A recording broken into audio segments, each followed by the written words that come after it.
nggak didata miskin tersinggung, kan capek. Jadi ini memang zaman akhir ya, agak aneh, orang nggak didata miskin itu tersinggung. Kalau besanan nyari yang kaya, tapi kalau ada sumbangan nyari sebagai yang miskin. Jadi kalau tanya solusi khas ulama, kita belajar dari perang Dzatul Usur. Itu orang yang miskin, semuanya urun.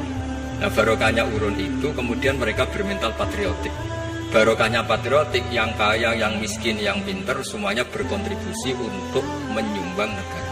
Makanya negara ini bisa merdeka sebelum terbentuk TNI, sebelum terbentuk Polri. Karena tadi keinginan memberi, keinginan patriotik.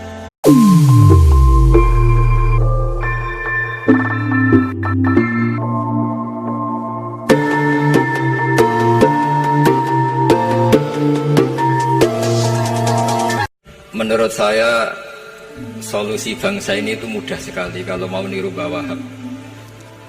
Kiai Wahab itu pedagang, juga ulama, juga politikus, juga pahlawan. Kita sebetulnya melihat itu sederhana, hanya sederhana dalam pikiran ulama. Jadi pernah suatu ketika Sayyidina Ali itu marah besar ketika melihat umat Islam itu pasif itu tidak aktif. Sehingga beliau marah besar, di antara kalimatnya itu fakubhan lakum hina sirtum gharadun yurma. Jadi umat ini akan buruk sekali ketika posisinya itu objek yang jadi sasaran tembak atau sasaran perasan pihak lain. Sehingga Mbah Wahab berpikiran sampai impor mori, pas itu kain putih. Begitu juga traveling, ketika umat Islam butuh mudah pergi ke Mekah untuk haji dan umrah, juga bironya itu kadang orang lain. Zaman itu Hindia Belanda, sehingga beliau dulu sudah mendirikan semacam biro haji. Itu semua adalah madhab, di antara madhab Sayyidina Ali ketika beliau mengatakan fakubhan lakum hina sirtum gharadun yurma. Buruk sekali kamu di mana-mana ini jadi objek. Misalnya kira-kira gini lah, kalau holnya Mbah Wahab itu ada 10.000 santri dan semuanya karena keluarga kiai itu dermawan, sama Bu Mujidah dikasih makan semua. Nanti cateringnya yang menyediakan orang lain, kita tidak punya kecakapan produksi itu atau melayani itu. Sehingga perdagangan Mbah Wahab dalam tradisi keulamaan itu dimaknani sebagai supaya kita ini jadi aktor, baik di perdagangan, di politik, maupun dalam solusi urusan-urusan publik. Sebetulnya solusinya gampang sekali. Ketika kita minus atau ketika kita tidak berkecukupan, mulai dulu ulama itu solusinya gampang. Pernah suatu Abdul Qasim Al-Junaidi menyuruh muridnya, saya tolong belikan ikan. Cara sekarang mungkin dikasih uang 50.000, terus dikasih tahu sama muridnya, Pak Yai uangnya tidak cukup karena harga ikannya 70.000. Terus kata gurunya, beri lebih murah lagi. Uang 50 aja tidak cukup, kok cari yang lebih murah. Kata beliau, arkhisuhu bitarki. Ya bikin murah karena kamu tidak berkeinginan. Jadi nggak usah belikan katanya. Ini penting sekali karena dulu ada solusi masyhur itu makalahnya Imam Syafi'i itu. Kata beliau, fa innal ghina anisya'ila bihi. Kalau kamu ingin tidak tergantung sesuatu, maka hindari sesuatu itu. Jangan memaksakan memenuhi sesuatu itu dengan memaksakan, tapi hindari sesuatu itu. Saya misalnya kalau nuruti kepengin, misalnya kalau saya dengan nafsu serakah saya, mungkin saya ingin punya mobil mewah, ingin apa saja, tapi itu membuat saya tersiksa karena harus menyediakan ini itu. Ya sudah, tidak usah ingin. Makanya kata ulama dulu, fa'innal ghina anisya' labihi. Untuk menjadi berkecukupan, usahakan banyak hal yang tidak Anda butuhkan. Semakin banyak hal yang kita butuhkan, maka kita akan tergantung akan sesuatu. Makanya banyak ilmuwan, apakah negara Amerika itu negara yang kuat? Banyak ilmuwan yang berpikir itu ilmuwan politik, bukan tasawuf, berpikir negara paling lemah itu ya kayak Amerika, karena semakin powernya kuat, ketergantungannya semakin kuat. Untuk memenuhi kebutuhan listrik harus begini, untuk kebutuhan minyaknya harus ini. Semakin kita kuat, maka ketergantungan akan sesuatu semakin banyak. Jadi ibarat orang yang punya Alphard sama yang enggak, kayak mana ya? Kayak yang enggak, karena kebutuhannya ada banyak. Artinya dalam kondisi krisis, ulama masih punya solusi, yaitu al-ghina itu anisya' labihi. Jadi usahakan ketercukupan itu karena menghindari kebutuhan-kebutuhan yang tidak primer, yang tidak prinsip. Bukan memaksakan semuanya terpenuhi. Karena kita ini ulama. Dulu ketika sebelum ada negara, belum ada TNI, itu ulama punya cara untuk melawan Belanda. Karena mereka terbiasa punya loyalis, punya muhibbin, punya ghirah, punya strategi. Sehingga Belanda itu kesulitan ngadu ulama. Apalagi mereka terus ke Mekah, ketemu komunitas internasional yang semuanya berfatwa bahwa penjajahan harus dilawan. Itu luar biasa. Belum ada negara, nggak ditopang negara, kemudian tetap bisa melakukan perlawanan. Coba kalau dulu ngelawan nunggu, wah saya mau melawan penjajah kalau saya diangkat jadi TNI, saya mau melawan kalau saya punya otoritas yang disahkan negara, itu ribet, negara belum terbentuk. Jangan sampai kalian itu menjadi gharadun yurma. Ada apa saja orang lain yang memikirkan labanya, kita yang jadi objek. Dulu semua orang zaman Rasulullah SAW itu dilatih jadi aktor, jadi subjek. Sehingga orang yang miskin pun ketika perang Tabuk, perang Dzatil Usrah, itu semua menyumbang. Ada yang menyumbang emas yang nggak terkira, yaitu Sayyidina Utsman. Ada yang cerita, ya Rasulullah saat tadi malam buruk dan punya beras hanya 2 kilo, yang 1 kilo saya sumbangkan jenengan, yang 1 kilo saya pakai untuk keluarga kami. Sekarang logikanya sederhana, kalau orang miskin 3.000, pas itu anggap saja pasukannya misalnya 3.000. 3.000 nyumbang beras 1 kilo, itu artinya terdapat 3.000 kilo beras. Artinya apa? Orang Islam yang miskin membiayai dirinya sendiri untuk makan, dan mereka adalah aktor heroik. Tapi kalau misalnya ini orang-orang miskin ini tidak mau urun rembuk, kemudian menjadi beban negara, maka yang harusnya dipakai senjata, dipakai beli sembako. Dulu zaman Nabi meskipun orang itu miskin, itu semuanya bersifat heroik. Sehingga perang Dzatil Usrah itu perang paling dikenang Al-Quran. Nah, efek dari ingin memberi adalah tidak tamak. Makanya kalau dalam kitab tasawuf itu orang kikir itu gak dikritik, yang dikritik orang tamak. Karena orang menvonis orang lain kikir itu pasti karena berkeinginan mendapat. Kalau tidak berkeinginan mendapat, maka orang lain tidak akan kamu vonis sebagai kikir.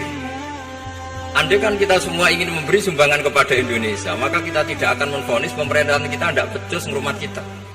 Meskipun pemerintah tentu berkewajiban ngurmat orang-orang miskin itu tentu. Tapi andai kan semua orang miskin berpikir ingin menyumbang pemerintah, maka tidak akan menyalahkan pemerintah ketika faktanya nanti suatu saat atau kapan saja, semoga ini tidak terjadi, itu tidak mampu menyumbang. Karena masyarakat kepikirannya memberi, bukan mendapat. Ini solusi-solusi yang diajarkan Rasulullah SAW yang disebut al-yadul ulya khairun minal yadis sufla. Jadi bahwa posisi memberi jauh lebih baik ketimbang posisi menerima. Sehingga ketika Allah mensifati orang baik itu siapa? Allah mensifatinya sederhana. Wa mimma razaqnahum yunfikun. Orang yang kepinginannya itu yang memberi. Itu dulu zaman Nabi pas perang Khandaq, pas perang Tabuk, pas beberapa perang, itu orang yang paling miskin pun turun. Sampai orang-orang munafik mencibir, Inna Allaha ta'ala la ghaniyun an shadaqatiha. Allah tidak butuh sedekah hanya 1 kilo. Tapi coba efeknya dari sedekah 1 kilo itu tadi, misalnya orang miskin yang perang 3.000, itu semuanya memakan uangnya sendiri setidaknya nggak jadi beban negara. Terus mentalnya itu patriotik. Dari mental patriotik itu ketemu Belanda kayak apa, mereka bisa makan apa saja. Mulai ares gedang, mulai apa saja, yang penting halal. Karena mentalnya dari awal heroik. Tapi andai kan mereka mentalnya tomak, mungkin sudah mati. Karena wah nunggu negara ngasih makan, proposal dulu sedang mati. Tapi orang dulu enggak, karena heroik inginnya memberi sehingga bisa mendapatkan solusinya sendiri. Ini solusi yang saya tawarkan sebetulnya ini mudawwan. Artinya mudawwan itu ada di beberapa kitab, lihat di beberapa tafsir istilah perang Dzatil Usrah, perang Tabuk atau perang apa saja itu memang zaman itu susah sekali. Itu menjadi solusi utama adalah setiap orang ingin bermental patriotik. Nah, kalau sudah orang bermental patriotik itu gampang, ukur apa saja itu gampang. Karena tadi dari 3.000 atau 1.000 atau apa saja pasukan, sampai ada yang urun tadi beras 1 kilo, tapi 1 kilo itu menjadi satu watak, satu karakter bahwa bangsa ini inginnya memberi sama negara, sehingga negara ini mudah merdeka. Coba kalau semua orang miskin zaman itu bermental ingin mendapat, ribut proposal, nyalakan ini, nggak didata miskin tersinggung, kan capek. Jadi ini memang zaman akhir ya, agak aneh, orang nggak didata miskin itu tersinggung. Kalau besanan nyari yang kaya, tapi kalau ada sumbangan nyari sebagai yang miskin. Jadi kalau tanya solusi khas ulama, kita belajar dari perang Dzatil Usrah. Itu orang yang miskin semuanya urun. Nah barokahnya urun itu kemudian mereka bermental patriotik. barokahnya patriotik, yang kaya, yang miskin, yang pinter, semuanya berkontribusi untuk menyumbang negara. Akhirnya negara ini bisa merdeka sebelum terbentuk TNI, sebelum terbentuk Polri. Karena tadi keinginan memberi, keinginan patriotik. Baru ketika era beberapa ulama, ada Mbah Hashim, ada Mbah Masbom, tadi kata beliau Dwi Tunggal tadi.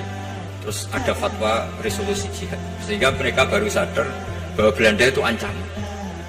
Kayak apa pentingnya ilmu, kayak apa pentingnya fikih. Karena di fikih jelas, jihad untuk melawan penjajah itu fardu kifayah. Tapi jika musuh kadung ada di kita, maka itu fardu ain. Tidak lagi ada prasyarat harus lelaki, harus merdeka, enggak, perempuan pun harus terlibat. Jika kita punya pahlawan kayak Nyadin, beberapa daerah Kartini, itu ada di khazanah kitab-kitab fikih kita. Jadi kita tidak pernah kehilangan khazanah untuk menjawab muskilatus zaman, untuk menjawab problem-problem zaman. Tapi yang penting kita selalu ngaji, selalu belajar. Saya adalah orang yang sebetulnya tidak pernah ingin terkenal karena saya itu suka belajar. Cuma saya bikin pengecualian, mau diundang kalau pernah sepuh. Ternyata yang pernah sepuh itu banyak. Ini agak musibah bagi saya karena harusnya kiai itu ya dihormati. Tapi gara-gara kalah sepuh digawe kongkonan, saya ini kemana-mana digawe kongkonan. Jadi gayanya nasihati, tapi aslinya diperintah. Jadi tidak ada kerennya sama sekali. Saya di mana-mana posisinya al-makmur, diperintah. Tapi saya senang karena ilmu itu butuh konsensus. Andai kan saya tidak pernah ngaji di depan Mbah Mun, di depan bapak, di depan guru-guru, maka mungkin saya tidak pede atas bacaan yang saya baca. Karena saya tidak tahu ini benar apa enggak. Saya belajar usul fikih di antara yang diceritakan di buku-buku bawah. Beliau itu ahli usul fikih. Sementara Ki Bisri itu suka fikih mateng. Sehingga memang ada perbedaan antara fikih mateng dan usul fikih. Saya beri satu contoh. Amar Ma'ruf Nahi Mungkar, ketika beliau ditanya apakah perlu ikut kabinet gotong royong, tapi di situ banyak kelompok yang mungkin itu tidak cocok. Pikirannya Kiai harus ikut, justru ikut itu ikut benahi dari dalam. Meskipun dari ikut itu bahwa Nyun Sewu yang mengalami fitnah yang macam-macam dituduh karena zaman itu Nasakom. Tapi beliau santai saja. Tapi zaman itu memang itu sah karena zaman itu belum dibubarkan. Jadi yang dialami bawah ini luar biasa. Semuanya harus jadi pelajaran bagi kita.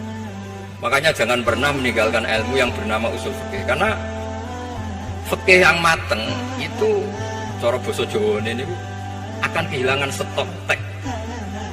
Misalnya Nabi sedekah pakai kurma atau pakai apa makanan pokok. Itu hadisnya itu kurma, sama Imam Syafi'i digenti kutu ahli baladi, yaitu makanan pokok dari negara. Sehingga kita tidak bisa mentang-mentang Nabi sedekahnya pakai kurma terus kita orang miskin kita kasih kurma. Bisa linu tuh nih kalau makan kurma orang Indonesia. Karena yang penting itu kutu ahli balad, bukan kurma. Bukan mentang-mentang Nabi sholat di Mekah Medina, kalau ingin persis sunnah Rasul, sholatnya harus di Mekah Medina. Kalau di Indonesia Nabi tidak pernah sholat di Indonesia. Sunnah Rasul sholatnya di Mekah Medina, bisa ada orang sholat kalau gitu. Jadi ada ilmu yang namanya tangkiful manat, yang harus ditiru itu sisi mana ya? Misalnya kentong, dulu meskipun ada yang bilang bid'ah, kentong itu bid'ah karena mirip orang Nasrani. Orang Nasrani itu bentuk kentongnya di kelenteng itu tidak seperti kentong kita. Adat Indonesia kalau pos kampleng ada maling, ada banjir pakai kentong. Jadi adatnya memanggil itu pakai kentong. Makanya kiai dulu, ini mirip orang Nasrani, tidak mirip pos kampleng katanya. Padahal jelas ya, menurut hadis Sahih jelas ketika ada sahabat usul ya Rasulullah bikin kentong, wah jangan, nakus itu nanti kayak Nasrani. Bikin buk itu trompet, jangan nanti mirip orang Yahudi. Ya dengan api ya Rasulullah, jangan nanti mirip Majusi. Datang sahabat tergesa-gesa, beliau mimpi kalau diajarin azan. Azan itu maknanya al-ilam, memberi maklumat waktu sholat. Akhirnya ada azan. Kemudian ulama Indonesia dulu Mbah Hashim sama Kiai Fakih Mas Kemampang, yang satu anti kentong, yang satu pro kentong.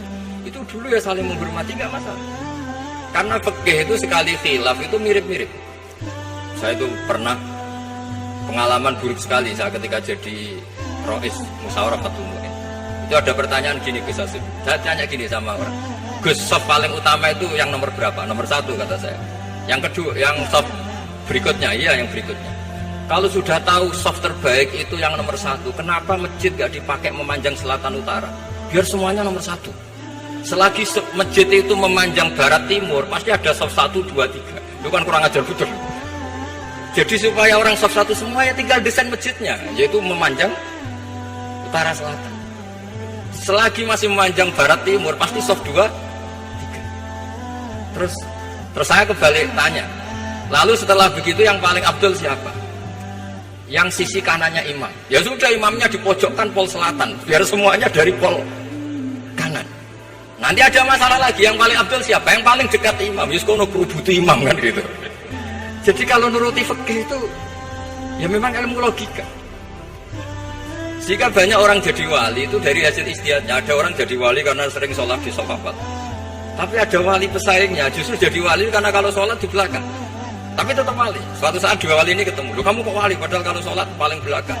Saya tuh malu sama Allah. Kok koyok sok suci ya gue ngarep gitu. Jadi wali karena adab, bukan karena males weh. Saya itu gak pede, saya saja kok sholat di depan. Maksudnya kok kepedean itu. Tapi tentu secara syariat tetap baik yang di depan. Ini saya bukan bela yang, kenapa saya cerita bela yang belakang, karena yang bela jarang gitu. Makanya saya, dan kebetulan saya kalau sholat ya sering di sop belakang. Assalamualaikum warahmatullahi wabarakatuh.